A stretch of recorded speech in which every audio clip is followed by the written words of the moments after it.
Hi everyone, thanks for being with me. I just want to confirm what everybody else knows is that Trump's a piece of shit. And just there has been some news over the last few minutes which has indicated how big of a turd he actually is.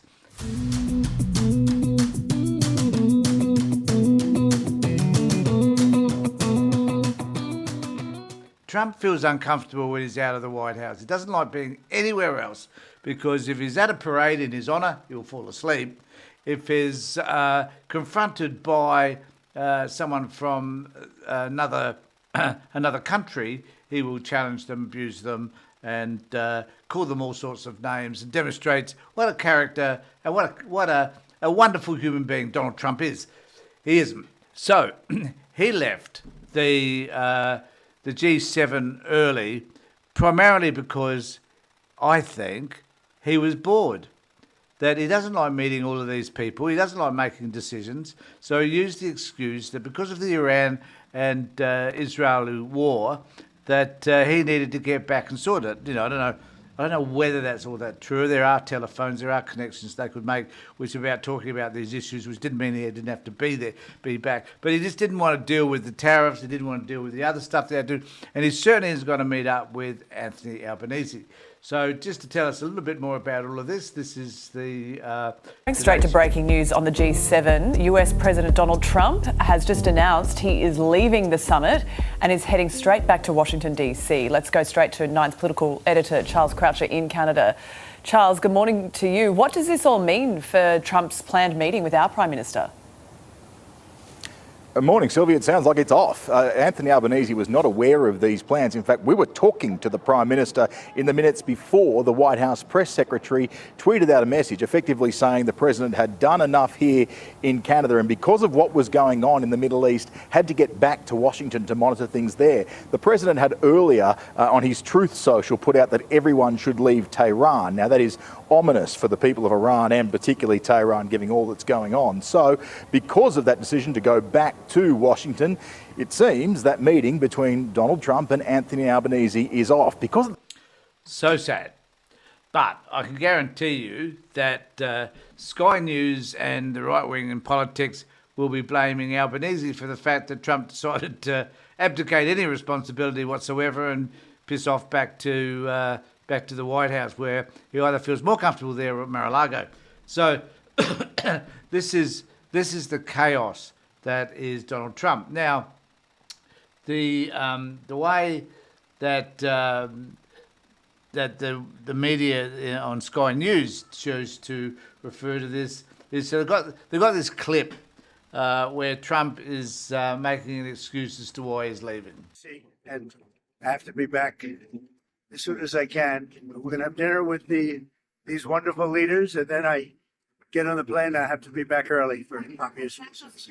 I loved it. I tell you, I loved it. And I think we got a lot done. Really a lot done. In fact, UK signed a big trade deal today.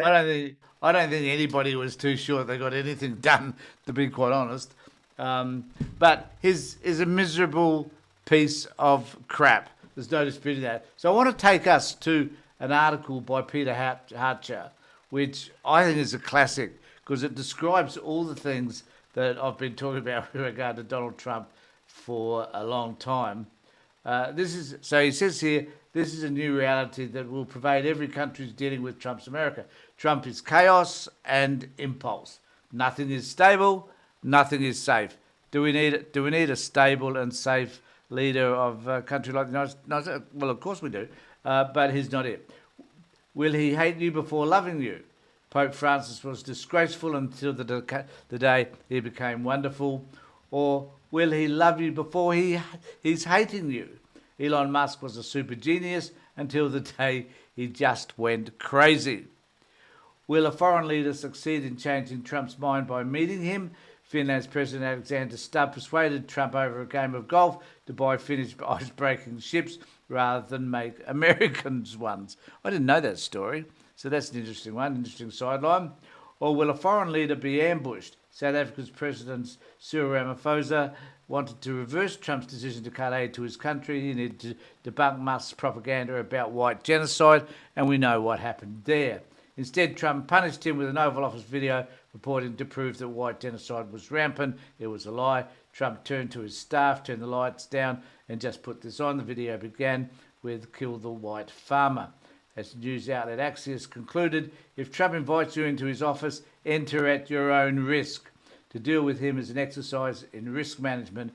Many leaders are minimising the risk by avoiding him altogether, which is why Albanese left Canberra quite untroubled by the prospect of not meeting the US leader at all. I think that's probably fair enough. And if a meeting were to occur, Albanese had no intention of grovelling, no basket of delicacies to offer, even though Trump tells us that he's open to extravagant gifts, where Ramaphosa said to Trump, "I'm sorry, I don't have a plan to give you." The US President replied, "I wish you did. I would take it." So the reality is Australia is not going to give in or be persuaded by the United States to increase our defence spending up to 3%, whatever it is. But I can assure you that Albanese is probably relieved that he doesn't have to meet up with Trump, doesn't have to have the media there, and certainly I wouldn't be surprised if Trump or his staff could find a way to embarrass Anthony Albanese. I could imagine on Aboriginal issues they probably could find something. So I think Albanese's escaped what could have been a catastrophic meeting with this bloke. He's not interested in what happens to Australia. He's not interested in AUKUS. He's not interested much at all, apart from finding ways to ingratiate himself and to improve his own wealth. Let me know what you think in the comment section below, and please subscribe to my channel and remember to ring the bell for further notifications. In the meantime, take care, look after yourselves.